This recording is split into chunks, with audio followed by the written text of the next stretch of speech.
listening to the Wednesday in the Word podcast. I'm Chrisanne Murata. Today we'll be looking at Jeremiah chapter 17, verses 19 through 27. This is the sixth talk in our series on the book of Jeremiah.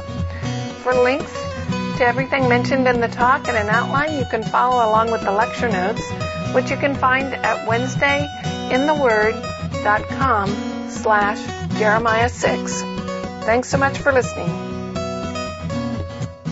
So did everybody have a nice relaxing weekend? Crossed everything off your to-do list, got caught up on all your projects, and spent time with your family and friends, right? Because you had 2 days off. Does anybody even remember what it feels like to be rested and relaxed? And if you do you feel guilty about it? So I suspect most of you found this lesson on the Sabbath challenging. I also suspect many of you are convinced that stopping and unplugging from life and resting is something we need, and that there's something wrong with living these completely frazzled lives, but we don't know what to do about it. We don't know how to change. Being addicted to activity quickly becomes overwhelming, and we don't know how to slow down. And I suspect many of you are convinced that Sabbath still means something today, but we have no idea what it is.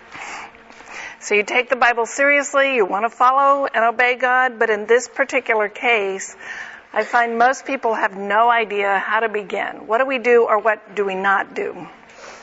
Maybe we're doing something, but what we're doing looks different than what someone else is doing, and we look around and we go, I don't know.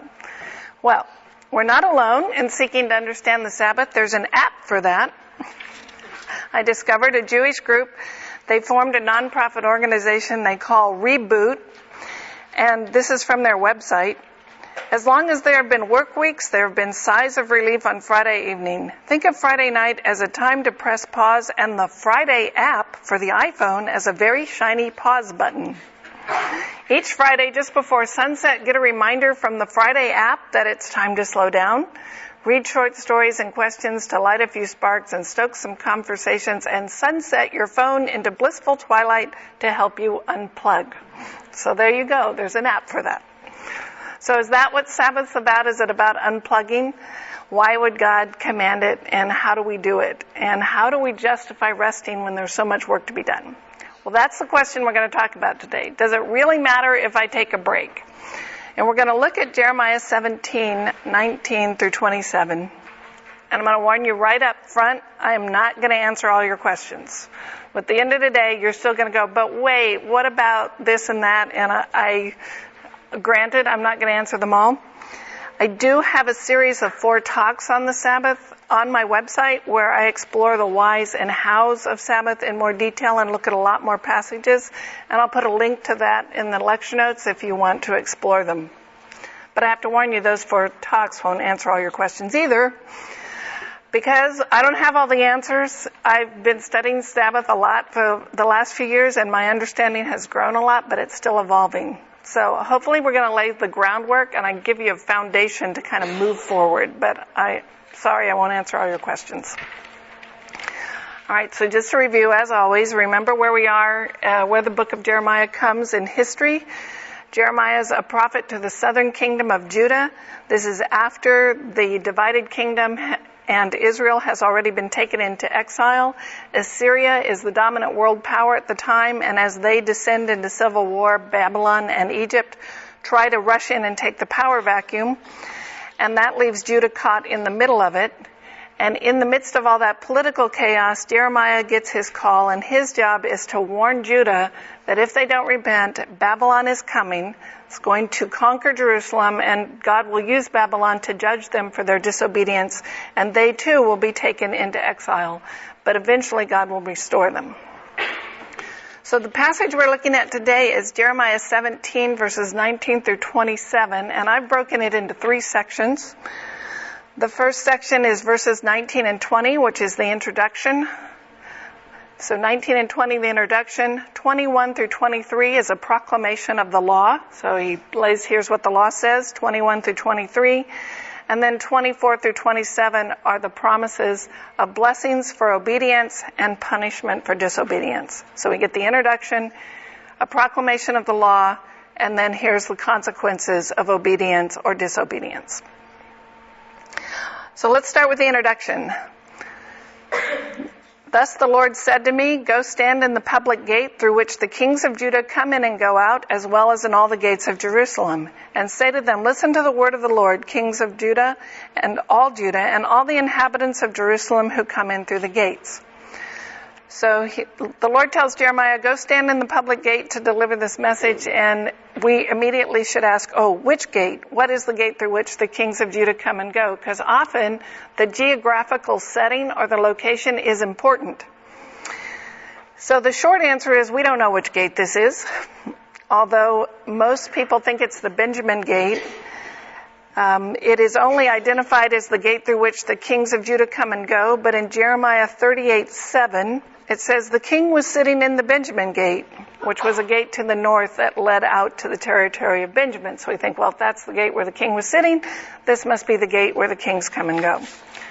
Okay, so while geography and location are frequently important, in this case, I don't think it is. I don't think it matters much which gate, because he goes on to say, as well as in all the gates of Jerusalem. So Jeremiah was to go from gate to gate to repeat this message. So I don't think the particular one he starts with is that significant, except maybe the kings were to hear it first and then move on to all the people. The point seems to be everybody needs to hear this. This is to be delivered to the public at large, because he specifies all of Judah, all the inhabitants of Jerusalem, and everybody who's coming and going through the gates. So Jeremiah goes, he stands in the gates, people are walking around doing their business, and he stands there and he says, listen, this is what the Lord has to say to you. So let's look at his, where he proclaims the law. This is 21 through 23. Thus says the Lord, take care for the sake of your lives, and do not bear a burden on the Sabbath day, or bring it in by the gates of Jerusalem. And do not carry a burden out of your houses on the Sabbath, or do any work, but keep the Sabbath day holy, as I commanded your fathers. Yet they did not listen or incline their ear, but stiffened their neck, that they might not hear and receive instruction. So he interrupts their day with this call, and the first thing he says is take care for the sake of your lives, or as you value your life. In other words, if you want to continue living, stop and hear this. Well, that ought to grab your attention. I mean, here you've got a priest of Yahweh. He's from the line of Aaron. He's a known prophet.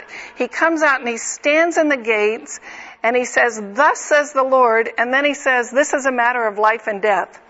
Well, I don't know about you, but with that kind of buildup, I'm expecting him to say the Messiah is coming, or the cross, or something. I am not expecting him to go from there to the Sabbath. So why is that so important? Well, it does suggest that God sent Jeremiah to the city gates not just because it was a good place to find people, because what do you do at the city gates? You conduct your business. Business and trade happened at the gates. If you lived in the city, you might go outside the city through the gate to trade with villagers and farmers who lived outside the city. If you lived outside, you might bring your wares into the city market. So in either case, you're coming and going through the gates. And as you're going, you're carrying something. You're carrying your wares, you're carrying your produce, you're carrying what you just bought or what you have to sell. So you're working. So he goes to the place where they're working and then makes this announcement.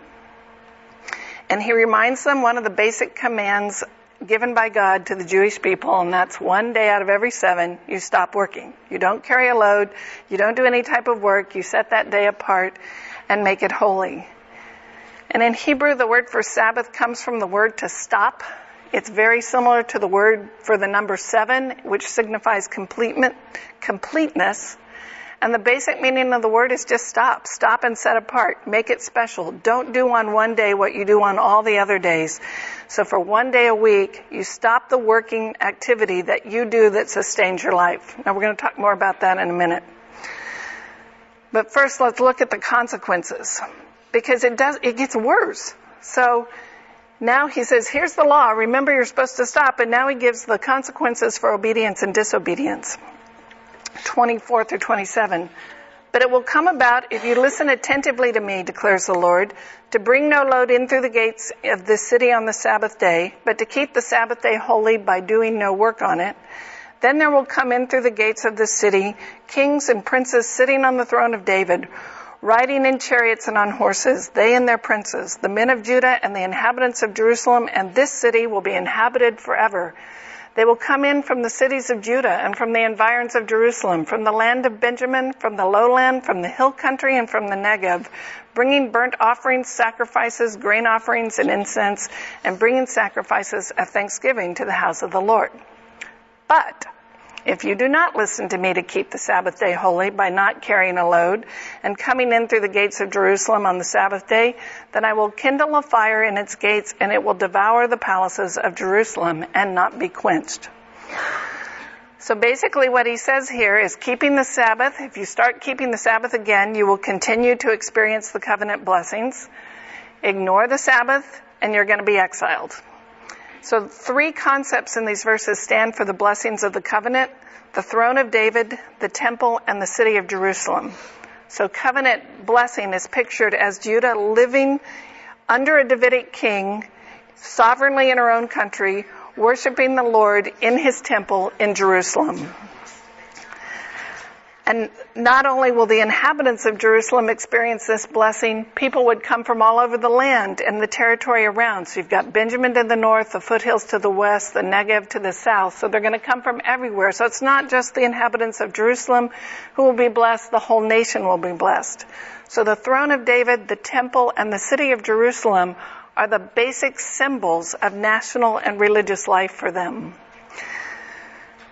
They would enjoy these covenant blessings, the throne, so Judah under a Davidic king in Jerusalem, worshiping at the temple there. They enjoy those covenant blessings by being loyal to the covenant. The consequences of disobedience then is pictured as this unquenchable fire that will consume the temple, the throne, and the city. So breaking the covenant, as evidenced by breaking the Sabbath, is going to lead to the loss of those blessings.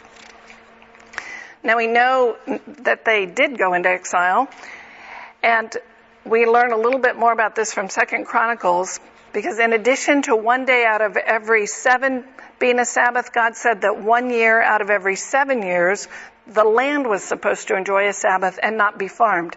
Now to our knowledge, Israel never did that. As far as we know, there's no record that they ever kept that year. So in the exile, the Lord said, well, you didn't get the land of rest, so you're going into exile for 70 years to make up for the 70 Sabbath years that you missed while you were living in the land. And that's essentially what he says in 2 Chronicles. This is chapter 36, verses 19 to 21. So he's speaking of the Babylonians when they came and leveled Jerusalem. And he says, and they burned the house of God and broke down the wall of Jerusalem and burned all its palaces with fire and destroyed all its precious vessels. He took into exile in Babylon those who had escaped from the sword, and they became servants to him and to his sons until the establishment of the kingdom of Persia. And then verse 21, to fulfill the word of the Lord by the mouth of Jeremiah, until the land had enjoyed its Sabbath. All the days that it lay desolate, it kept Sabbath to fulfill 70 years. So God tells his people to rest as a way to keep the covenant and to remember him. They don't rest, so he gives the land its rest. He says, rest to remember me, and they don't, so they go into exile where they, in a sense, have to rest. Okay, so the gist of this passage is pretty straightforward. Jeremiah starts by saying, if you honor the Sabbath, if you're loyal to the covenant, if you keep the Sabbath holy, then life will be pretty good. You'll be my people in my land worshiping at my temple. And then Jeremiah shocks us by saying, if you forget the Sabbath, and the consequences are going to be drastic. So if you don't stop carrying loads through the gates on the 1 day a week you're not supposed to, I'm going to take the gates away altogether. And if you disobey him by walking through the gates working, he's going to burn them up with an unquenchable fire.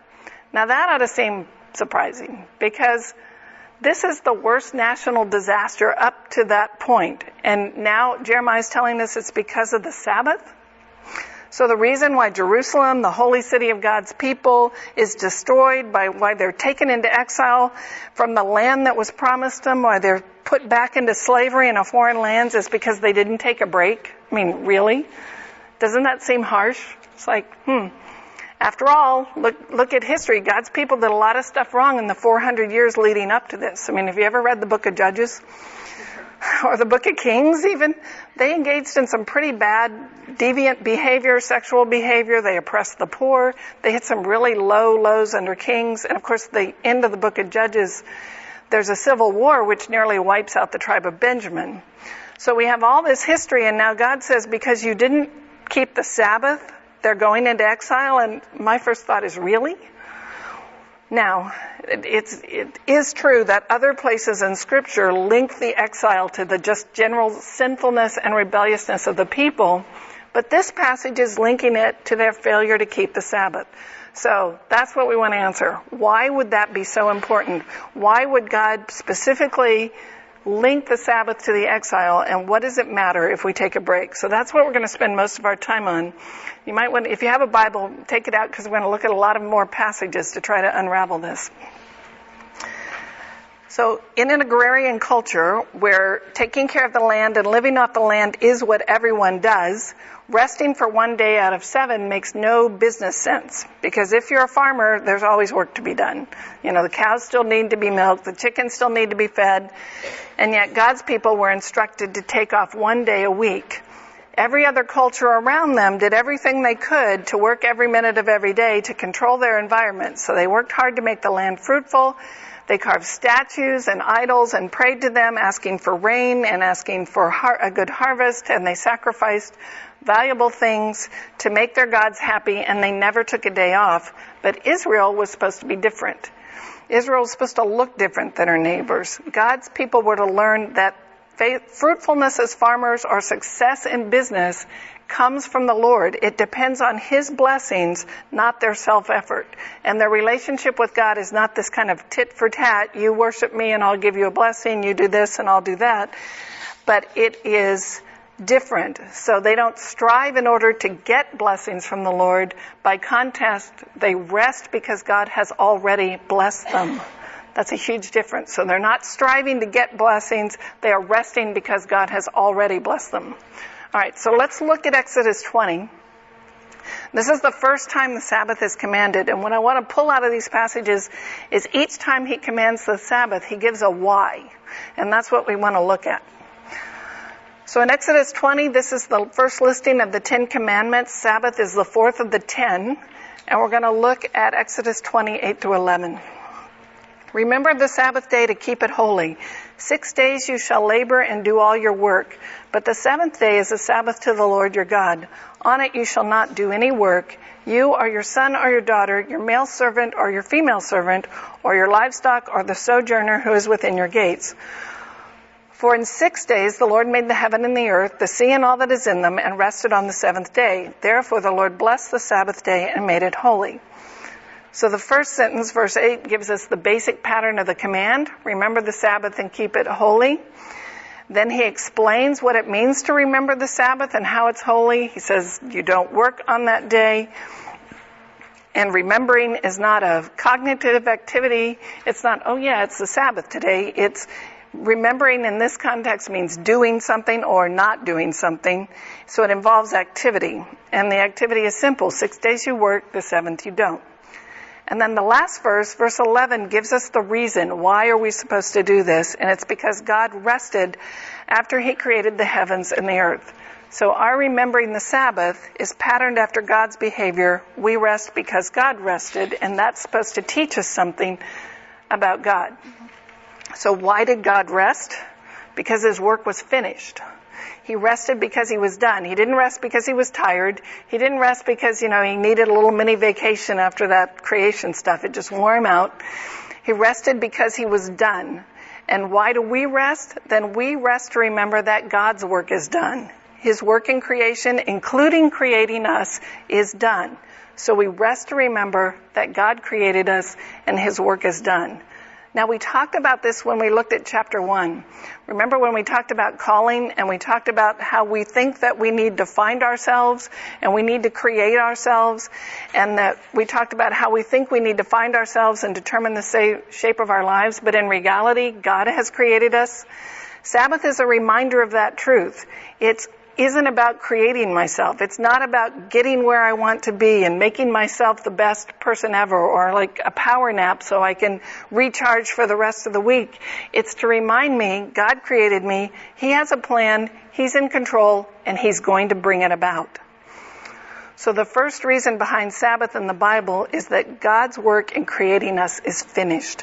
And we rest to rightfully acknowledge that fact, the role that He plays. So we remember who God is and who we are. And that all our success does not come from getting everything crossed off our to-do list. Ultimately, success comes from His hand. Okay, we are going to fly through these because I want to take you to a lot of passages. So you've probably got more questions, but bear with me. Turn to Exodus 31. This is the next listing of the 10 Commandments. This is Moses speaking. He gave, after the first listing in Exodus 20, he gives all these more specific instructions about how these commandments apply to daily life.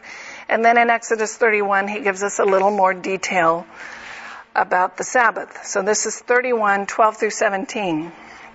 And the Lord said to Moses, "You are to speak to the people of Israel and say, 'Above all you shall keep my Sabbaths, for this is a sign between me and you throughout your generations, that you may know that I, the Lord, sanctify you. You shall keep the Sabbath because it is holy for you. Everyone who profanes it shall be put to death. Whoever does any work on it, that soul shall be cut off from among his people. 6 days shall work be done, but the seventh day is a Sabbath of solemn rest, holy to the Lord. Whoever does any work on the Sabbath shall be put to death. Therefore the people of Israel shall keep the Sabbath, observing the Sabbath throughout their generations as a covenant forever. It is a sign forever between me and the people of Israel that in 6 days the Lord made the heaven and the earth, and on the seventh day He rested and was refreshed.'" So the first listing we got that we remember the Sabbath to remember that God created us. Now we get this additional reason. Sabbath is a sign of the covenant between God and His people. Now, covenant is like a contract. It describes the fundamental way in which the relationship between the Jews and God was defined. They were bound to Him by this covenant. God gave them particular signs of the covenant to remind them. Circumcision is perhaps the most famous. But here God says Sabbath is also a sign of the covenant. So in Exodus 31, we learn that God requires the Sabbath as a way of remembering that He chose His people. So we rest because God chose us. And Sabbath reminds us of that basic identity. So for the Jews of Jeremiah's day, the idea behind the Sabbath is that if you're a member of God's chosen people, one of the ways you display that is through rest, through Sabbath. Sabbath was an observable way to demonstrate your identity. And not honoring the Sabbath was disobeying God, was like rejecting that identity and renouncing it. Because no other nation did this. The Jews looked very different. So by working on the Sabbath, you're declaring, I don't care about that covenant thing. I don't really care if I'm one of God's people. And I don't want to look like God's people. It's a rejection of the covenant. Now, think about us. For most of us, what defines us as our identity? It's busyness. We live in a culture where busyness is admired. And busyness is like the gold standard by which we're all held. So if we're busy, we feel important. If someone asks me how I'm doing and I say, oh, I'm really relaxed, had a great week this week, they look at you like, what's wrong with you? Like, you don't know the rules. If you're rested and relaxed, you're not playing the game right. But if you say, oh, it's such a busy week, I've got all these meetings and big projects and lots of stuff going on and evening activities every week, now I fit in. Now I'm part of the culture. I feel better. So Sabbath is a way to say busyness is not what defines me. My work is not what defines me.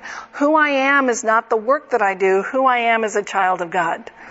Busyness doesn't make me important. My activity does not define who I am. My level of activity does not define my worth as a human being. Increased productivity doesn't make me better than someone else. Sabbath is a way to say, first and foremost, I'm a child of God. He defines who I am, not my work, not my busy schedule.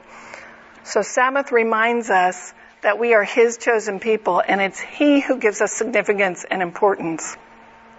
So we rest to remember God created us. We rest to remember God chose us. And we're going to look at one more passage in Deuteronomy 5 where He gives another reason. Well, these are all related reasons. So Deuteronomy 5, this is after 40 years of wandering in the wilderness. The Jews are about to go into the promised land.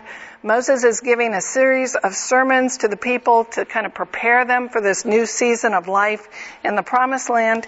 And he repeats the 10 commandments, and it's mostly identical to Exodus. But when he comes to the Sabbath, he gives something additional. So this is Deuteronomy 5, 12 through 15. Observe the Sabbath day to keep it holy, as the Lord your God commanded you. 6 days you shall labor and do all your work. But the seventh day is a Sabbath to the Lord your God. On it you shall not do any work, you or your son or your daughter or your male servant or your female servant or your ox or your donkey or any of your livestock or the sojourner who is within your gates, that your male servant and your female servant may rest as well as you. And then 15, you shall remember that you were a slave in the land of Egypt, and that the Lord your God brought you out from there with a mighty hand and an outstretched arm. Therefore the Lord your God commanded you to keep the Sabbath day. So the first time he links the Sabbath to creation, where God rested because his work was dead.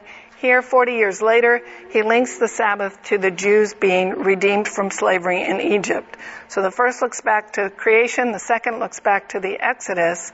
And so why are we to rest? Because God brought us out of slavery. He redeemed his people. And that's the final reason we rest. We rest to remember that God redeemed us.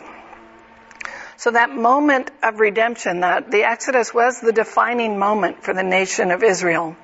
When God saved his people from Egypt, they became a nation.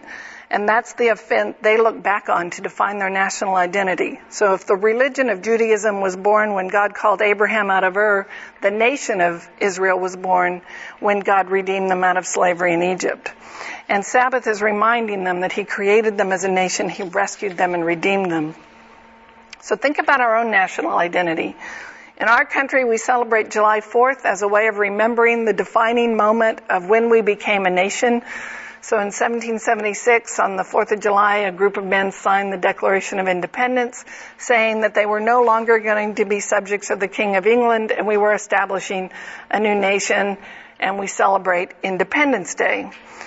Well, you could say the Jews were not all that different. They were subjects of a foreign king who had conquered them, and they desired their independence, and they became a new nation.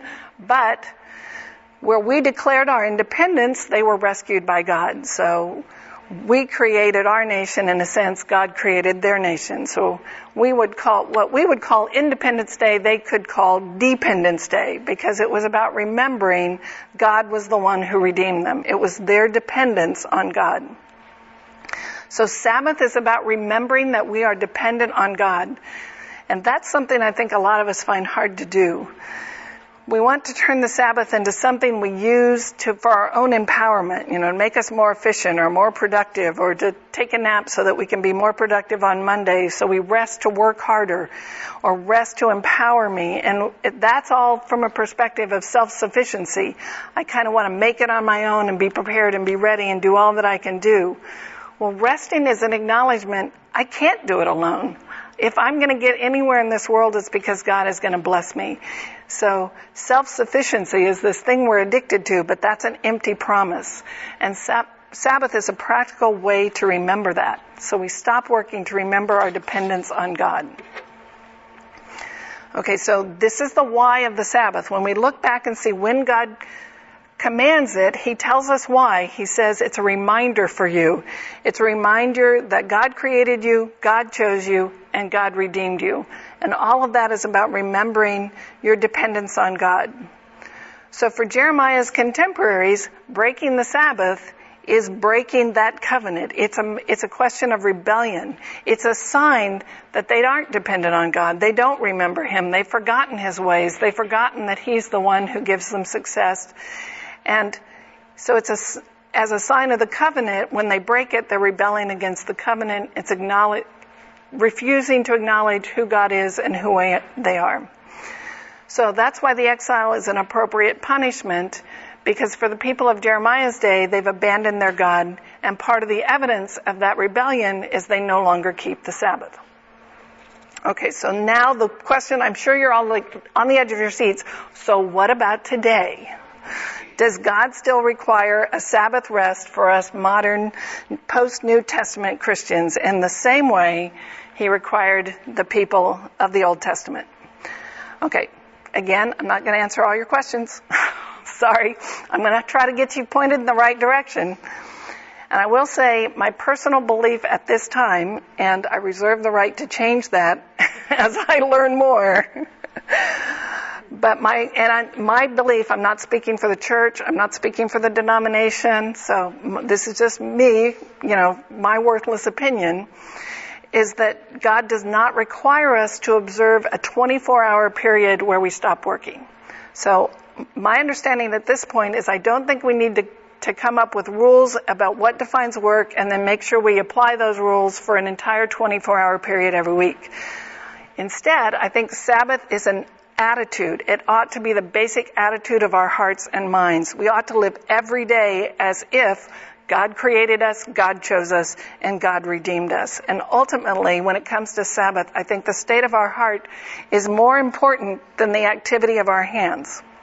However, and this is a big however, I do think that God requires us to live our lives in dependence on Him, and we ought to follow a lifestyle that builds that dependence in. So that requires us and encourages us to remember who God is. And Sabbath is a great way to do that. We can get so busy and so caught up with our activities that it's very, very easy to forget God created us, God redeemed us, God chose us, His work is done, is complete, He's going to bring it about, and we do not have to be anxious and frantic. Now, many people I love and respect take a different view and say Sabbath is one of the 10 Commandments, and since the other 9 are still in effect, Sabbath is in effect too. And there is some merit in that argument. I debated a long time about going into Hebrews 4, and I've just decided there's not enough time, but my understanding based on Hebrews 4 is that Sabbath is a shadow of a coming reality. That the Sabbath was meant to teach us something about God, and it was shadowing a reality that will, and that reality is eternally true and does not change. And that is this principle of rest we've been talking about, that we rest to remember who God is and who we are, that He saved us, He chose us, He redeemed us. Now, I do have a talk on Hebrews 4 on the website, and I'll link to that if you want to go there and learn more. But I think what Sabbath has changed because God revealed more of His plan and purposes with the coming of Jesus. And part of what Jesus did in fulfilling the law was to more fully reveal the whys and the reasons behind the law. And I think that's essentially what Hebrews is arguing, that we still need Sabbath rest, but it's going to look different. So I'm kind of trying to walk the fence and not fall off on either side here. We dare not live our lives as if we're autonomous, as if we no longer are dependent on God and His grace. And we get so wrapped up that maybe we just fly by, in church once a week and never think about who He is or who we are or what He's done for us. But no, I don't think it has to look for us the way it looked for the Jews. So, just to summarize where we are so far, we define Sabbath as the idea that you need to live your life in such a way that you recognize and remember and encourage your dependence on God. So essentially, cease striving and know that He is God. The simple command is not working. I would define working as whatever you do that sustains your life. So your work is that primary activity you do that sustains your life, and we rest to remember that ultimately God is the one who sustains our life. When we are free to stop those activities because God is the one who sustains us, and we are encouraged then to do something that fosters our relationship with God. So as time changes, as culture changes, and as what work changes, how we express Sabbath is going to be different. Those things may change. In fact, we could go through the Bible and look how remembering the Sabbath changed for, say, the people of Moses' day to the people of Nehemiah's day. So work may change, what constitutes work may change, but the one thing that does not change is remembering God. So I think Sabbath is primarily an issue of the heart, And while the specifics of how you define it and express it are going to look different for different people and different cultures and different times, that heart issue remains. So think about what's your work? What is the primary role you have or the responsibility God's given you that sustains your life? Because each of us takes part in sustaining our life whether we are paid for it or not. And the call to the Sabbath is not abdicate your responsibility, but remembering that we are stewards under the sovereignty of God, that ultimately we are sustained because He is sustaining us, and that all the work of our hands comes from Him. So we're tempted to think, I got a good education, I got a good job, I earned this, I work hard, I did this, all my blessings are coming from all these things I did, and yet God says, man does not eat by bread alone. That all that bread you have, all those blessings you have, I gave you those opportunities. I gave you those activities. I fashioned your life and wrote your story. This is coming from me. So the temptation is to start taking matters into our own hands. But what we need to remember is that by the grace and blessing of God, we are sustained. He is the one responsible.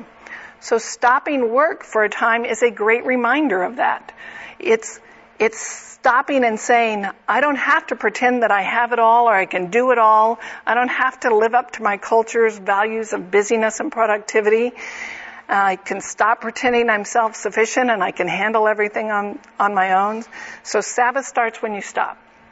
It's not all that hard. You know that you're working too hard and forgetting that you depend on God. And when that happens, stop. Stop and unplug. When you get through that, oh my gosh, I'm never going to make it, and if I don't get this done by dinner time, the world is going to fall apart. You've all been there, right? I do that about once a week. When you get in that mindset of, if I don't do this, life will end as we know it, or at least my kids will fall apart or whatever, stop. Stop, cease striving. Take a break. The world is not on your shoulders. So the way we live our lives, how much we work, whether we're able to rest, all those things reflect, do I really believe that God chose me, God redeemed me, God sustains me, He's the one who's going to get all this done. So the kind of negative side is stop working, stop doing what you do that sustains your life. But the positive side is, what do you do when you stop? So do we just sit around and do nothing? And God tells us to honor the Sabbath, we stop, but we seek Him. Psalm 46:10 says, be still and know that I am God. I will be exalted among the nations and I will be exalted in the earth. That word be still carries the idea of stopping. It's a stillness in that you're stopping activity that you're currently engaged in. The NSB translates it, cease striving. Cease striving and know that I am God. So it's emphatic. It's like stop all that crazy activity and just be. So Sabbath is more than leisure. It's more than sitting around doing nothing. It's seeking God. It's doing whatever you can do that encourages your relationship with God, that fosters your dependence on Him. So while we're stopped, the flip side is we're to seek the Lord. Now, that's going to look different for different people. Your relationship with God is going to grow differently than the way mine is. For some of you, Bible study might be the thing that encourages you to seek the Lord. For me, that's what it is. For others, it might be song. For others, it might be prayer, or it might be, hiking and praying while you're outside in nature or something. So what fosters your relationship with God, that should be in your week. You should make time to stop your life-sustaining work and enjoy seeking the Lord, both alone and in community. I think we do this individually and as a corporate body. And it doesn't have to be huge. Coming to Bible study is a kind of Sabbath because you're taking a break from your normal activities and you're here trying to learn more about God. Going to community group could be like that. Attending church on Sunday, having a daily quiet time. It doesn't have to be super spiritual. It's whatever encourages you to know God better. And you can enjoy it. Did you hear that? You have permission to rest and enjoy it. You don't have to feel guilty about it when you stop and your work and you seek God. So however you make time in your lives, ask yourself, where is my heart in all this? Am I driven or am I called?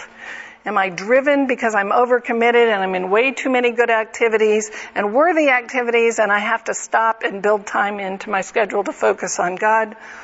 Or maybe you're undercommitted, you need to get out of the hammock and into the Bible. But the real question is, where's my heart? Am I doing this because I trust God and I'm seeking Him? Am I doing this because I'm frantic and I think I have to? That's the heart attitude. One of Martin Luther's closest friends was a man named Philip Melanchthon, and there's a story that one day Melanchthon said to Luther, "This day you and I will discuss the governance of the universe." And Luther replied, "This day you and I will go fishing and leave the governance of the universe to God." I've always liked that. So what does it look like for you to leave the governance of the universe to God? And I know you're all smiling, but we do that. We all, especially as women, we think we have to do it all. So think about, what does it look like for you to leave the governance of the universe to God? What do you do that helps you relate to God and know Him better? Do that. That's your Sabbath rest. But you're resting to remember God. You're resting to relate to Him. So the people of Jeremiah's day, they had stopped resting because they stopped caring about who God is and what He'd done for them. They had rejected the covenant. And neglecting the Sabbath was symptomatic of their rejection of the covenant as a whole. And that is a life and death matter. So our question was, what does it matter if I take a break? Well, it matters why you can't take a break. That's, I think, really the most short answer of that. It matters where your heart is. And if you can't take a break because you're too stressed to trust that God sustains you, then that's a problem. It matters who you're trusting for the success and failure of your life. It matters where you're seeking your identity, where you're seeking life and blessing. And how you treat the Sabbath may be a symptom of a deeper problem. So it may mean that you've forgotten who created you, chose you, and redeemed you. And that's when you want to stop and remember and do whatever it is that encourages you to remember. All right, let's pray. Father, this is a hard lesson, and we just confess that we're busy people. We're anxious and productive people. It's hard for us to stop and rest and trust you. And I just pray that you would give us the wisdom to know how to apply this in our lives, how it should look going forward, and to encourage each other rather than judge each other in this. And just pray that you would, as you have promised to do, write the law in our hearts to make us people who are wise and mature, who love you more, who trust you more, and who can begin to live the way you would have us live. And we ask all this in Jesus' name. Amen.